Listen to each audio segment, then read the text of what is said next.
एक नेता जिसके लिए भारतीय जनता पार्टी ने अपने बरसों पुराने साथी से गठबंधन तोड़ दिया। एक नेता जो महज 23 साल में आईपीएस अफसर बन गया था और जब जब उसका ट्रांसफर होता उस शहर के लोग उसे रोकने के लिए प्रदर्शन करते। एक नेता जो दक्षिण भारत में भारतीय जनता पार्टी के हिंदुत्व का झंडा लिए खड़ा है। एक नेता जिसकी पीठ खुद पीएम मोदी थपथपाते हैं। एक नेता जो मिशन साउथ के लिए बीजेपी का ट्रंप कार्ड है। हम बात कर रहे हैं तमिलनाडु में बीजेपी के फायर ब्रांड नेता के अन्नामलाई की। कौन है के अन्नामलाई? फिलहाल तमिलनाडु के प्रदेश बीजेपी अध्यक्ष हैं। पहले कर्नाटक कैडर के आईपीएस अफसर थे। 34 साल की उम्र में आईपीएस की सर्विस से इस्तीफा दे दिया। 2019 में बीजेपी में शामिल हुए तब उनकी उम्र महज 35 साल थी और ठीक एक साल बाद उन्हें तमिलनाडु बीजेपी का प्रदेश अध्यक्ष बना दिया गया। तब उनकी उम्र महज 37 साल की थी। वो किसी राज्य के सबसे कम उम्र के बीजेपी के अध्यक्ष थे और इस बार बीजेपी ने के अन्नामलाई को तमिलनाडु की कोयंबटूर लोकसभा सीट से चुनावी मैदान में उतारने का फैसला किया है। कोयंबटूर से ये वो सीट है जहां से पहले बीजेपी 2 बार चुनाव जीत चुकी है। अन्नामलाई एक शानदार वक्ता है।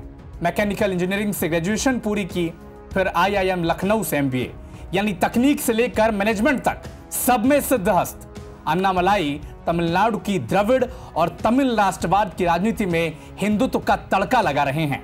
हालांकि इस हिंदुत्व के तड़के के चलते तमिलनाडु में एआईएडीएमके के साथ बीजेपी का बरसों पुराना गठबंधन टूट गया।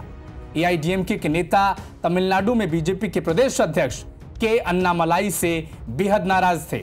दरअसल हाल ही में अन्नामलाई ने द्रविड़ आइकन सीएन अन्नादुराई पर टिप्पणी की थी और यह कहा था में मदुरई में एक कार्यक्रम के दौरान उन्होंने हिंदू धर्म का अपमान किया था और इसके बाद हालात ऐसे हो गए कि सीएन अन्नादुराई को छिपना पड़ा था, माफी तक मांगनी पड़ी थी।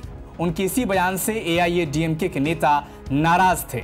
विवाद इतना बढ़ा कि बीजेपी ने अपने बरसों पुरानी सहयोगी से सियासी गठबंधन तोड़ दिया, लेकिन के अन्नामलाई का साथ छोड़ा नहीं।